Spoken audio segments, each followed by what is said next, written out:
I had arrived earlier than usual, hoping for a quiet morning to gather my thoughts. The sky was a pale gray, streaked with the first hints of sunlight that threatened to break through the clouds. The streets were unusually calm, the kind of calm that makes every small sound feel louder, sharper. That's when I saw it, her car parked just across the curb. My chest tightened, a premonition crawling up my spine like icy fingers. I didn't want to believe it, not yet.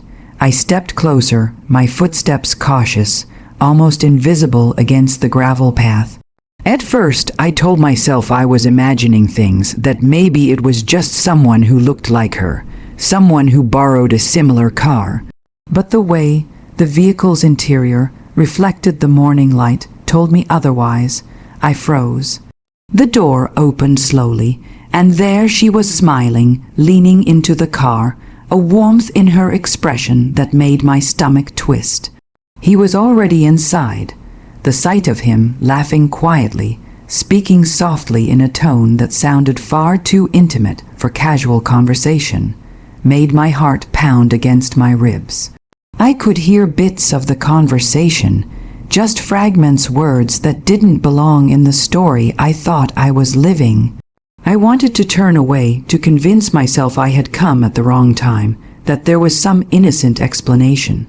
But I couldn't. My legs betrayed me, rooted to the spot as the world seemed to blur around the edges.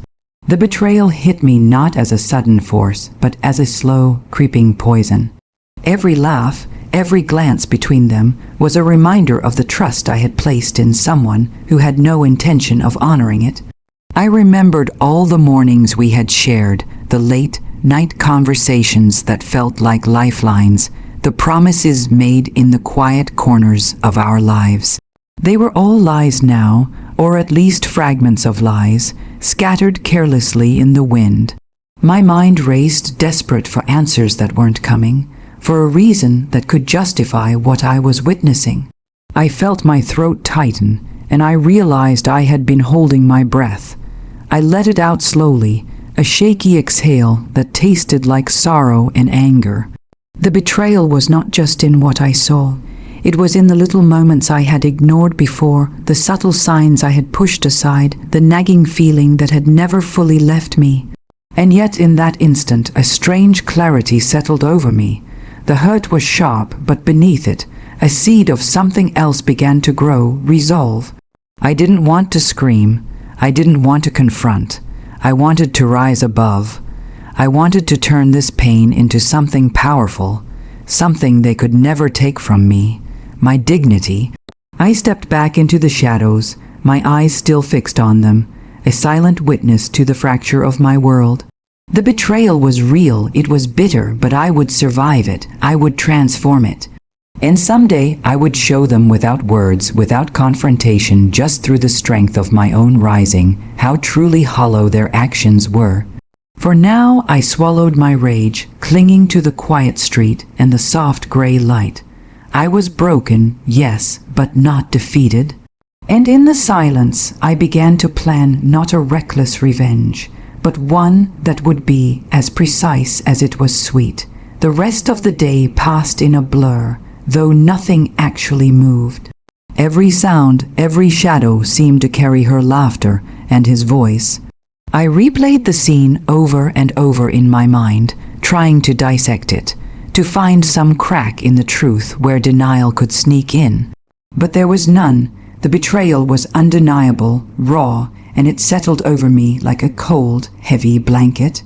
I wandered aimlessly through the streets, past the shops and cafes we had once visited together, feeling each memory twist like a knife. I remembered her smile, how genuine it had seemed to me, and how easily I had believed in it.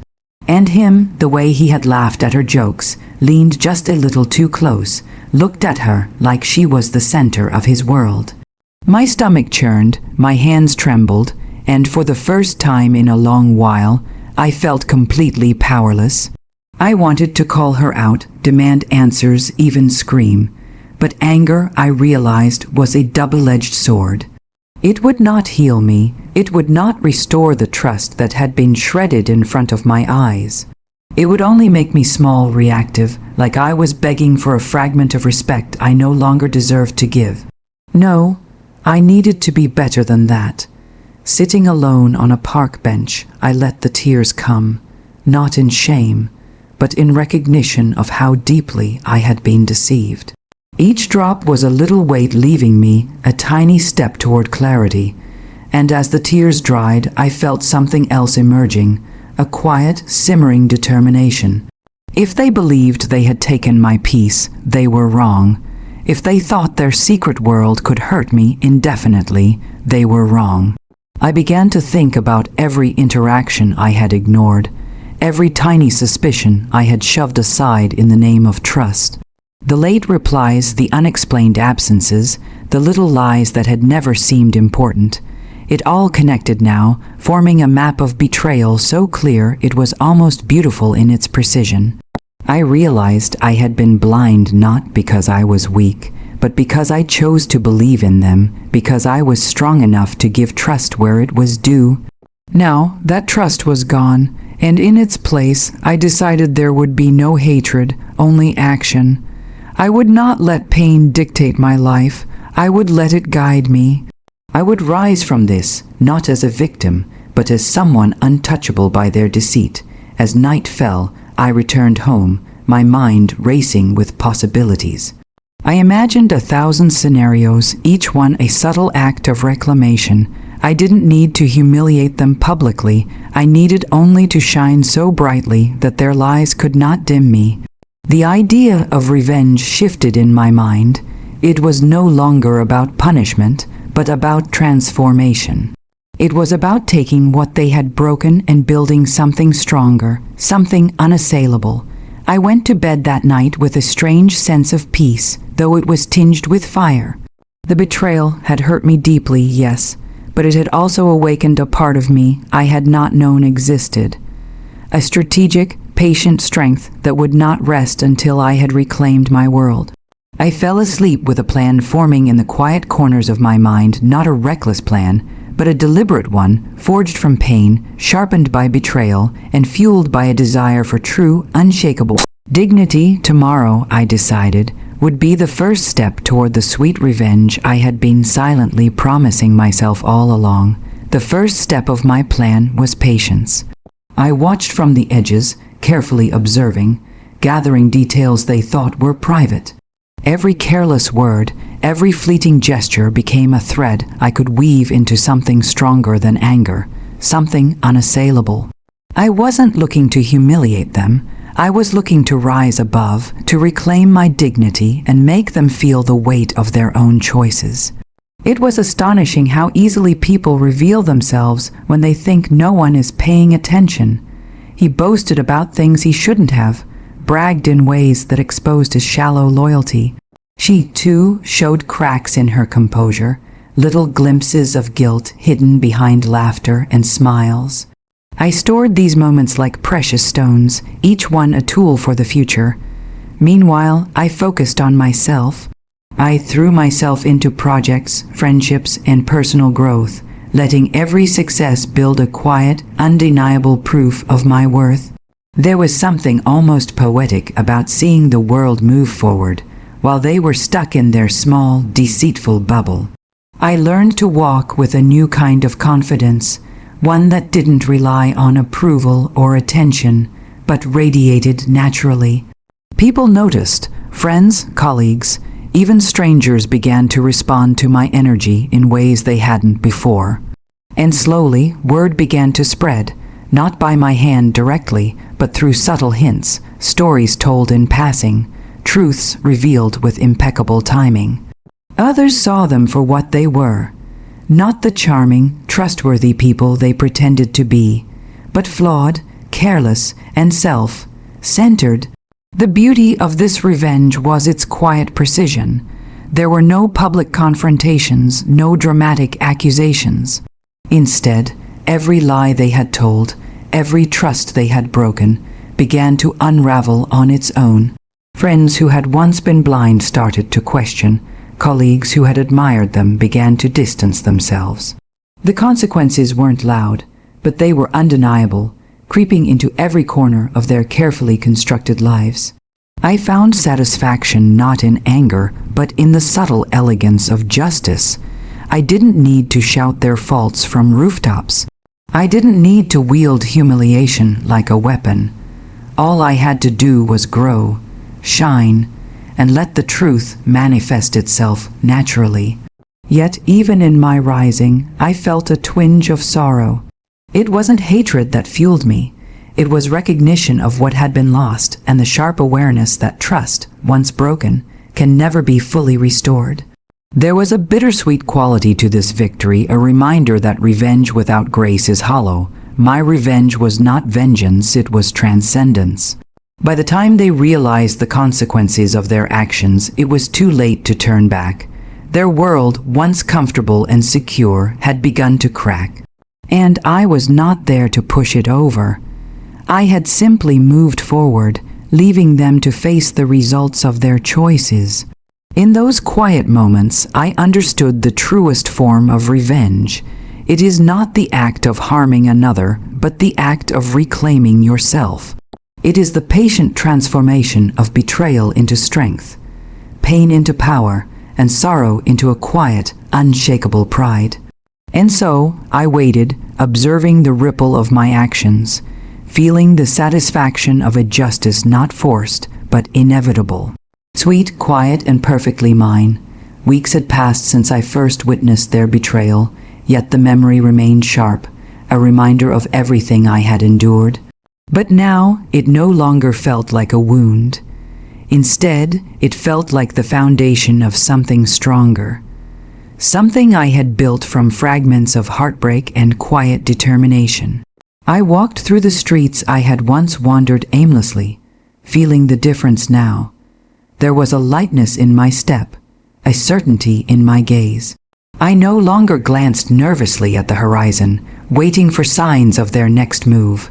I had moved beyond that. The betrayal had lost its power over me. I was no longer their victim. I was myself again, whole, unshaken, and remarkably free. The subtle consequences of my quiet revenge had played out exactly as I had hoped. They were no longer the center of attention, no longer the ones shaping the narrative around them. People who had once admired or trusted them now looked at them differently, asking questions they could not easily answer. Their attempts to regain control were clumsy and futile, and I watched without interference. I didn't gloat. There was no satisfaction in that. The satisfaction had already come in my own transformation, the reclamation of my dignity and peace. Even more than that, I had built something new for myself. Friendships deepened. Opportunities I had once ignored revealed themselves, and a quiet confidence replaced the nervous tension that had once plagued me. I realized that the sweetest revenge was not found in their discomfort, but in my growth, in the life I had created beyond their deceit. One evening, as I sat on the same park bench where I had first processed the betrayal, I thought about how far I had come.